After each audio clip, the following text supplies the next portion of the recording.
contenues dans la loi électorale. Le ministre des Médias, Lambert Mende Omalanga, est sur ce plateau. Il est l'invité de la rédaction. Il s'entretient avec Guillaume Koukma-Mengipachi. Excellence, bonsoir. Bonsoir. Nous sommes heureux de vous voir sur notre plateau ce soir. Parce que, à travers Kinshasa, la capitale particulièrement, c'est la levée des boucliers. Depuis hier soir jusqu'à ce matin, l'on ne parle qu'invalidation. La rédaction française a produit le papier que vous venez de suivre tout à l'heure. Est-ce que vous avez une réaction dessus? La première réaction que je voudrais avoir, c'est d'abord d'indiquer, comme l'a fait votre chroniqueur, que la loi est dure, mais c'est la loi, et qu'elle doit s'appliquer avec la même rigueur à tout le monde, et qu'en aucun cas il ne saurait être toléré un double standard. C'est au nom de la loi que le président de la République, Joseph Kabila Kabange, a décidé, pour respecter la Constitution, de ne pas se représenter, alors que, vu son âge, vu le projet politique qu'il a, il a encore tellement à faire dans le pays, on ne voit pas pourquoi est-ce que d'autres devraient échapper aux rigueurs de la loi. C'est peut-être le commentaire que je peux faire. La loi doit s'appliquer à tous avec la même force. Voilà l'ABC des États de droit de par le monde. Oui, c'est très bon cela. Mais, Excellence, Monsieur le Ministre, est-ce que la CENI n'a pas été influencée par le gouvernement de la République? D'autant plus que le ministre de la Justice venait d'ailleurs d'écrire une longue lettre à la CENI. Est-ce que ce n'était pas pour des injonctions? Il n'est pas interdit au ministre de la Justice ou à n'importe quel membre du gouvernement d'adresser une correspondance à l'administration électorale. Laissez-moi vous dire qu'il y a pas mal d'interprétations totalement écervelées de cette correspondance du ministre de la Justice au parquet général de la République, et donc il a copié la Commission électorale nationale indépendante. Que dit cette lettre? Le ministre de la Justice, qui a la gestion des questions de nationalité, informe le parquet général de la République de dispositions d'application de la loi. Vous savez qu'un gouvernement a pour compétence d'appliquer la loi. Oui. Et le ministre de la Justice attire l'attention du parquet parce qu'il a un pouvoir d'injonction sur le parquet que dans les réquisitions qu'ils auront à articuler, soit devant les cours d'appel, soit devant la Cour constitutionnelle, il est bon de tenir compte de la disposition légale qui a été revisitée dernièrement au niveau de l'Assemblée nationale et du Sénat, qui exclut de manière tout à fait formelle de la course électorale tout individu ne disposant pas de la nationalité congolaise. Disposition légale tirée d'ailleurs de la Constitution de la République. Et donc il a copié la Commission électorale nationale indépendante. Personnellement, moi, je l'aurais fait également vis-à-vis de la CENI pour attirer l'attention sur le fait que les entreprises audiovisuelles n'ont pas le droit de... Ça a donné à des campagnes électorales avant la date prévue par le calendrier électoral pour ce faire. Je ne violerai aucune loi, ni la CENI aucune loi en recevant ma correspondance. Donc il ne faut pas dramatiser une lettre du ministre de la Justice au parquet qui a été copiée à la Commission électorale nationale indépendante. Maintenant, la Commission électorale nationale indépendante a décidé en toute souveraineté, puisqu'elle est indépendante. Dans le dispositif de sa décision, nulle part il n'est fait allusion à la lettre du ministre de la Justice. Il n'est pas dit, vu la lettre du ministre de la Justice. Elle a décidé en toute indépendance. Mais le ministre de la Justice ne pouvait pas s'empêcher de lui donner des informations qui lui sont parvenues, en lui donnant la liste de ceux des Congolais sur lesquels pesait justement cette possibilité d'avoir la double nationalité qui n'est pas reconnue en droit congolais. Donc le ministre de la Justice n'a fait là que son devoir de membre du gouvernement chargé de veiller à l'application des lois. Et rien d'autre. Et ça, c'est le gouvernement. Absolument. C'est très bien dit, mais tout autant que Badi Banga a été nommé Premier ministre de la République démocratique du Congo. Laissez-moi vous dire qu'à l'époque où M. Badi Banga a été nommé Premier ministre, comme au temps où M. Moïse Katumbi a été élu gouverneur et même investi gouverneur par le chef de l'État, nous étions sous le système de la déclaration. On se fiait sur l'honneur des personnes qui déclaraient d'elles-mêmes « je déclare sur l'honneur que je suis de nationalité congolaise ». Et on préférait croire les gens sur parole. Maintenant, le législateur est intervenu entre-temps, cher ami. Il y a eu un vote d'une disposition de cette loi qui a été révisée par le législateur, par l'Assemblée nationale et le Sénat, qui charge maintenant l'administration électorale ainsi que les cours et tribunaux de veiller à ce que ceux qui ne disposent pas de la nationalité congolaise soient écartés, qu'on ne fasse plus foi simplement aux déclarations, parce que l'État a été victime de fausses déclarations. Un Katumbi a pu se faire élire et même investir gouverneur sur la foi d'une fausse déclaration, un Badibanga également. Et peut-être que Badibanga a été écarté de la primature pour cette raison-là. Entre-temps, cette loi est passée et donc maintenant nous exécutons la disposition légale actuelle. Et donc là, je ne vois pas de contradiction entre la démarche du ministre de la Justice et le sort qui avait été celui de M. Katumbi et celui de M. Badibanga. Par rapport à Katumbi, parce que vous en parlez, les collectifs de ces avocats sont en train d'évoquer l'article 102 du Code de procédure pénale. Ça veut dire, aujourd'hui, le gouvernement de la République est bien obligé d'écouter les avocats de Katumbi. Pourquoi? Parce que lorsque une personne a été condamnée et qu'il y a recours, vous deviez vous arrêter un moment, faire foi au recours. Est-ce que vous en faites attention?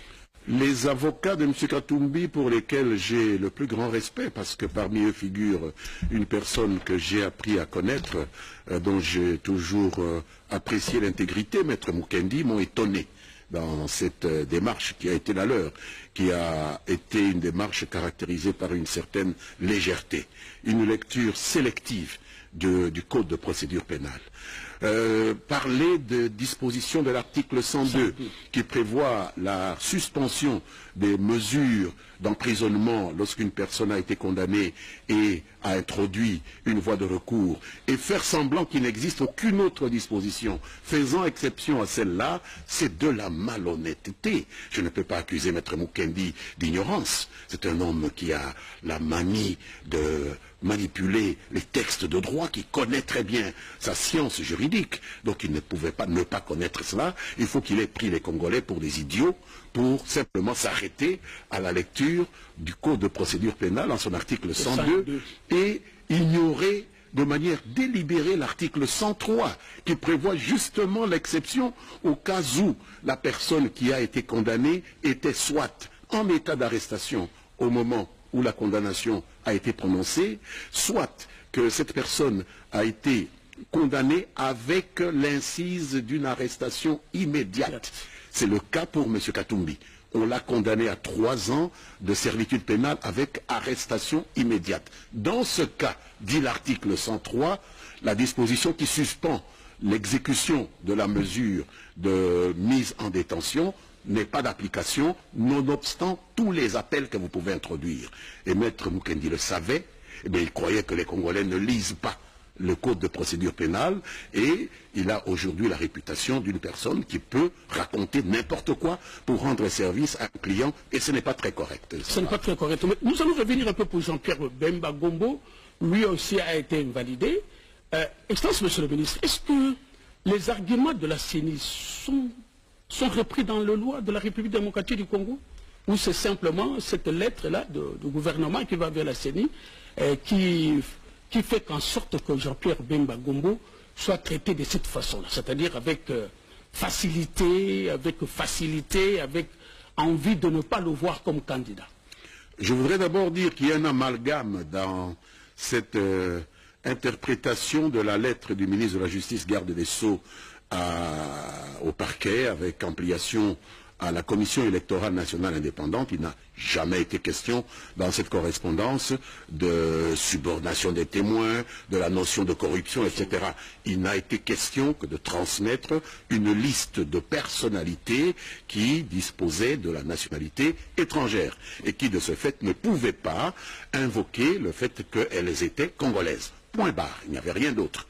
Donc maintenant, c'est la Commission électorale nationale indépendante elle-même, dans son indépendance, qui a estimé que la lecture qui devait être faite de la condamnation de M. Jean-Pierre Bemba pour subornation des témoins était assimilable à une condamnation pour corruption, la subornation des témoins étant synonyme en droit international auquel la République démocratique du Congo a adhéré puisque nous sommes membres du statut des Roms, peut être assimilé à la corruption. Maintenant, M. Bemba et ses avocats peuvent remettre cette interprétation en cause devant la Cour constitutionnelle, et je ne doute pas qu'ils le feront. Je ne peux pas préjuger de la décision de la Cour, mais je ne vois pas le lien entre l'initiative du ministre de la Justice et cette décision que la Cour a prise dans son indépendance, et je ne suis pas dans le secret des délibérations de la Commission électorale nationale indépendante. Voici donc un certain nombre de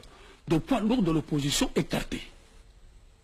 Ils ne seront pas à l'élection. Oui, et alors? Ils ne vont pas battre campagne. Oui, qu'est-ce qu'il en reste donc du crédit, justement, de l'honnêteté de la CENI? Qu'est-ce qui reste de l'inclusivité de ces élections? Monsieur Ndé, ça devient important, le Congolais en parle, parce que finalement, ils insistent, on écarte malicieusement à des petits arguments ce qui aurait pu faire le poids aux candidats de la majorité présidentielle. Les Congolais seulement? En tout cas, je m'arrête là d'abord. Mais parlons un peu de l'inclusivité. L'inclusivité n'est pas synonyme d'illégalité, mon ami. L'inclusivité, c'est à condition égale. Tous les textes respectés. On ne peut pas vous prendre aujourd'hui, vous, M. Koukouma Mengi, et faire de vous un candidat député ou un candidat président de la République sans que vous ayez, ne fût-ce que, rempli les conditions qui sont prévues par la loi, notamment payer la caution, notamment être présenté par un parti uniquement parce que vous êtes Congolais pour la raison qu'il faut inclure tout le monde. Il n'y aura pas 60 millions de candidats pour des causes d'inclusivité. C'est toutes conditions légales étant remplies, on ne peut pas discriminer les citoyens. Et inclusivité pour inclusivité. Vous parlez de poids lourd. Est-ce qu'il y a un homme politique qui pèse plus dans le sérail politique congolais que M. Joseph Kabila Kabange? Je ne pense pas. Je ne pense pas que de tous ceux que vous parlez, il y en a un qui pèse plus. Parce que nous avons passé 2 à 3 ans, depuis 2013, 2014. Nous ne cessons de dire que Joseph Kabila respecterait la Constitution, mais vous avez vu des gens faire des sueurs froides à l'idée que ce gros poids lourd allait interférer, allait devenir candidat. Donc c'est un gros poids lourd. Or, on s'est battu pour qu'il se mette de côté pour respecter la loi. Alors pourquoi est-ce que Joseph Kabila serait le seul à respecter la loi? Pourquoi ce double standard entre gros poissons, puisque vous les appelez ainsi, gros poissons pour gros poissons, si on veut l'inclusivité qui peut violer la Constitution, si on veut l'inclusivité qui peut violer les lois de la République, alors pourquoi avoir écarté Joseph Kabila de la course? Ce n'est pas l'inclusivité. Donc nous parlons de l'inclusivité dans le respect des normes constitutionnelles, dans le respect des normes légales. Il n'y a pas d'inclusivité en dehors de la Constitution, il n'y a pas d'inclusivité en dehors des normes légales, puisque inclusivité n'est pas synonyme d'inconstitutionnalité ou synonyme d'illégalité. Ça, il faut vraiment que l'on soit clair là-dessus. Ce n'est pas parce qu'on parle d'inclusivité qu'il faut violer la Constitution ou violer la loi, sinon le président serait représenté. Parce que c'est la personne aujourd'hui qui a le plus de partisans dans le pays. Et donc, or, il s'est mis de côté, il a respecté la Constitution en dépit du principe de l'inclusivité. Donc, avant l'inclusivité, il y a la Constitution et la loi, et les lois de la République. Excellence, Monsieur le ministre Lambert Mende Malanga, nous vous remercions très sincèrement. Nous nous prenions sur ce plateau du journal de 20 h pour justement remettre la pendule à l'heure. Ça jase beaucoup à travers les avenues de Kinshasa et de l'intérieur. Merci beaucoup, ministre. J'espère qu'ils auront appris quelque chose. Merci beaucoup. Voilà.